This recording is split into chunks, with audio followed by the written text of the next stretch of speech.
Hello বন্ধুরা, কেমন আছেন সবাই? আশা করি সবাই ভালো আছেন। আমাদের নতুন ভিডিওতে আপনাদের সবাইকে স্বাগতম। আজকে আমি কথা বলবো সাজিস আলম সম্পর্কে।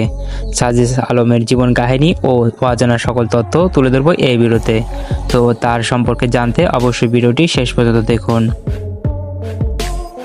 সার্জিস আলম একজন বাংলাদেশি ছাত্রনেতা, রাজনৈতিক কর্মী এবং সমাজকর্মী। তিনি পঞ্চগড় জেলার অটোয়ারী উপজেলার ভামনকুমার গ্রামে 1998 সালের 2 জুলাই জন্মগ্রহণ করেন।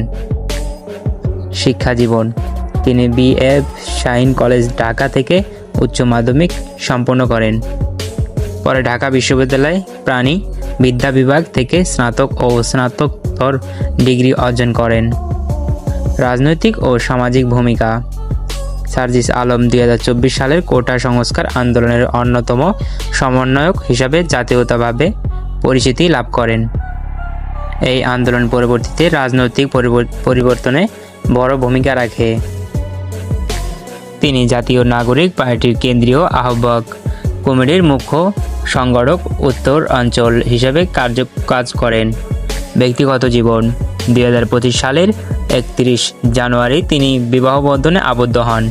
সার্জিস আলমকে একজন উদীয়মান তরুণ নেতা হিসেবে বিবেচনা করা হয়, যিনি ছাত্র আন্দোলন থেকে শুরু করে জাতীয় রাজনীতিতে প্রভাব ফেলতে শুরু করেছেন। তার সম্পর্কে আরও কিছু জানতে পারবেন এই ভিডিওতে।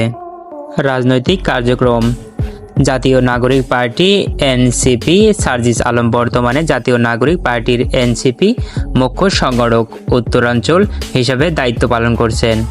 তিনি জানান যে আগামী এপ্রিল মাসের মধ্যে দলের জেলা ও উপজেলা কমিটি চূড়ান্ত করা হবে এবং আগামী জাতীয় সংসদ নির্বাচনে 300 আসনে প্রার্থী দেওয়ার পরিকল্পনা হয়েছে।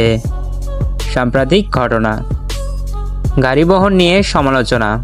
সোমবার বিকেলে শতাধিক গাড়ির বহন নিয়ে পঞ্চগড় শহর পার হন সার্জিস আলম, যা স্থানীয়দের মধ্যে আলোচনা সৃষ্টি করে।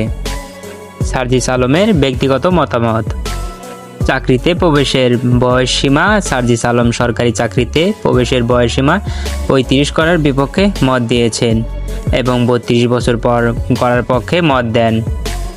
উচ্চশৃঙ্খল জনতার হাতে বিচার: তিনি উচ্চশৃঙ্খল জনতার হাতে বিচারকে মব জাস্টিস আইন বিরোধী বলে মতামত প্রদান করেছেন। তো বন্ধুরা, সার্জিস আলমকে আপনাদের কার কার ভালো লাগে তা অবশ্যই বলবেন। আর ভিডিওটি ভালো লাগলে সবাই কমেন্ট করবেন আর লাইক দিয়ে সাবস্ক্রাইব করে সবাই পাশে থাকবেন। ধন্যবাদ। আর বন্ধুরা, আমার ডিসক্রিপশনে আমার দ্বিতীয় চ্যানেলের লিঙ্ক দেওয়া আছে, সবাই আমার ওই চ্যানেল থেকে ঘুরে আসবেন, তাহলে অনেকটাই খুশি হব।